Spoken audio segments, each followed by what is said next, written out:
Dear students, in this video we will deal with the chemical properties of nitro compounds. तो पहले देखते हैं chemical properties में reduction.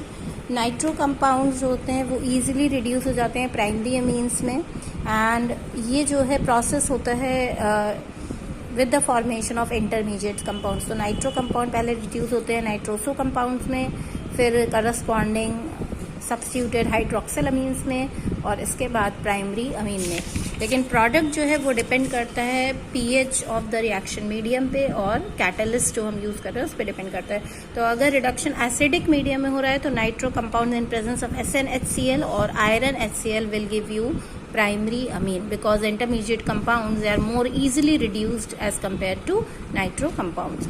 Neutral medium में in presence of zinc and ammonium chloride, nitro compounds they are reduced to corresponding N-hydroxyl amines. इसमें एक test है Bacon-Mulliken's test.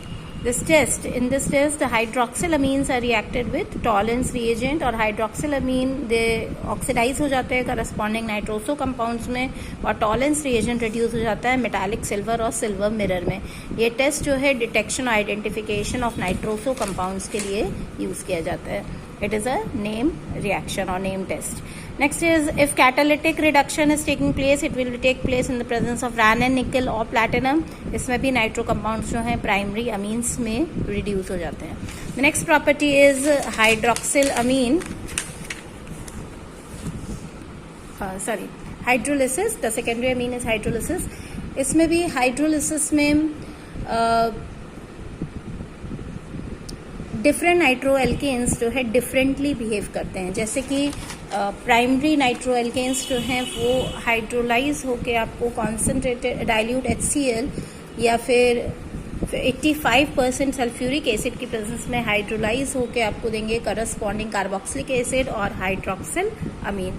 Secondary nitro alkanes HCl की प्रेजेंस में हाइड्रोलाइज होके देंगे आपको कीटोन और नाइट्रस ऑक्साइड, जिसको लाफिंग गैस भी कहा जाता है. और नाइट्रो एल्केन्स जो है वो हाइड्रोलाइज होते ही नहीं हैं अगर उनको HCl के साथ बॉयल किया जाता है. So they do not undergo hydrolysis. Next property is halogenation. Nitro alkanes जिसमें एक से ज़्यादा अल्फा हाइड्रोजन एटम्स होते हैं वो हैलोजिनेशन अंडरगो करते हैं, मोस्टली विद क्लोरीन और bromine in presence of an alkali.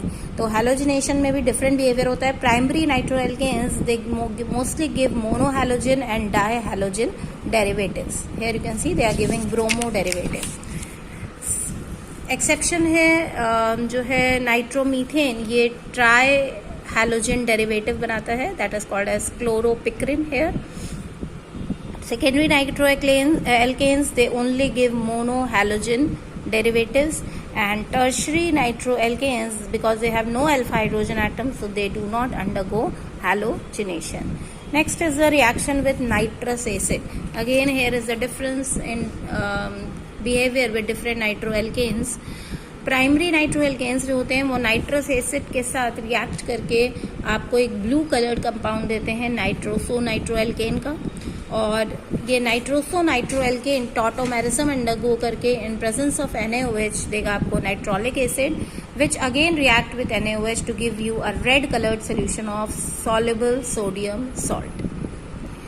Secondary nitroalkane nitrous acid के साथ एक ब्लू कलर्ड का कंपाउंड देते हैं pseudo नाइट्रोल derivative,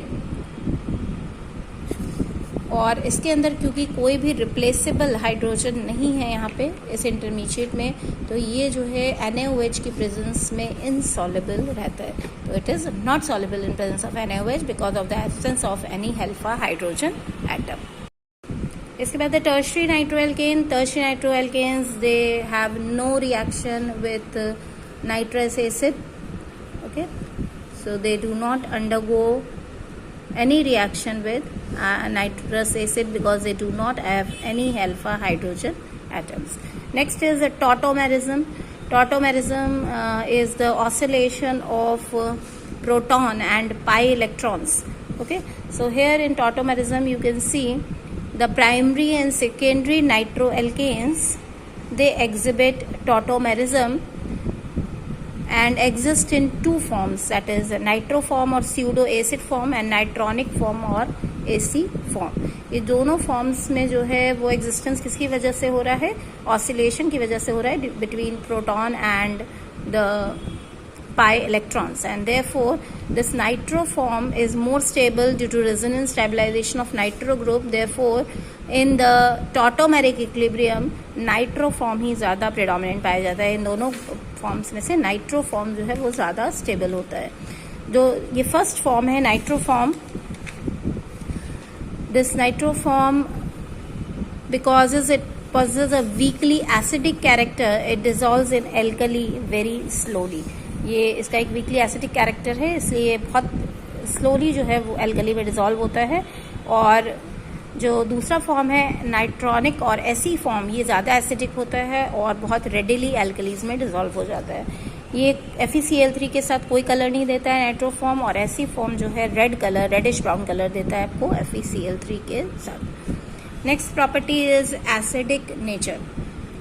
Now, as mentioned above, that both the nitroalkanes, they are acidic in nature.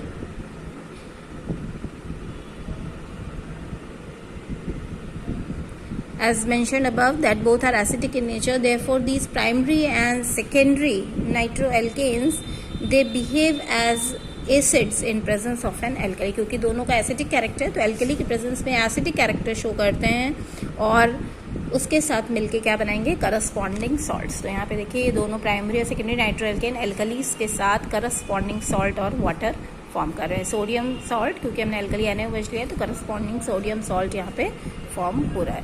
अब ये sodium salt जो है वो क्यों फॉर्म हो रहा है, इसका रीजन है the acidic nature of primary and secondary alkane and the formation of salt is due to the strong electron withdrawing effect of this nitro group and the resonance stabilization of the anion। जो हमने आपको यहाँ पे resonance stabilization anion का दिखाया है, इसकी वजह से ही यहाँ पे जो है salt का formation हो रहा है, electron withdrawing nature of NO2 group। Next is condensation with aldehydes and ketones। So here you can see the primary and secondary nitroalkanes, they condense with aldehyde. Here I have taken nitroethane, a primary alkane. It condenses with ethanol or aldehyde to give you corresponding alcohol, that is 1-nitro 1-methyl propane 2-ol। Next we come to the uses of nitro compounds। Lower nitroalkanes जो होते हैं वो solvent की तरह act करते हैं, जैसे कि नाइट्रोमीथेन, नाइट्रोइथेन ज़्यादातर सॉल्वेंट की तरह एक्ट करते हैं फैट्स के लिए, ऑयल्स के लिए। क्यों? क्योंकि they are less inflammable and less toxic in nature।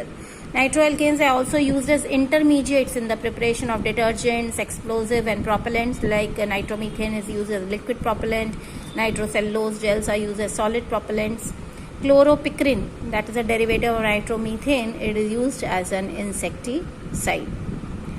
Next is the difference between nitroalkanes and alkyl nitrites। Nitroalkanes on reduction with tin and HCl or lithium aluminum hydride give primary amines, as we have discussed earlier, while alkyl nitrites on reduction with similar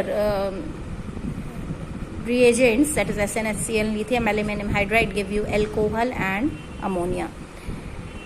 Nitroalkanes, they do not hydrolyze with NaOH, while alkyl nitrites, they hydrolyze with NaOH to give you alcohols and sodium nitrite।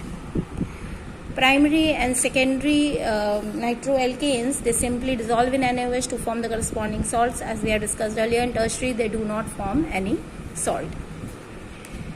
Next is primary nitroalkanes, they form blue colored nitrosoalkanes which change to nitrolic acid, and a red solution of soluble salt is formed in presence of NaOH, while secondary they form blue colored solution of pseudonitrols which do not dissolve in NaOH, and tertiary they do not react with HNO2.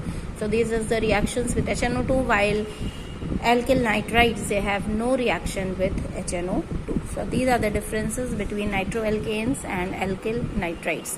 In the next video, we'll deal with amines, another organic compound containing nitrogen.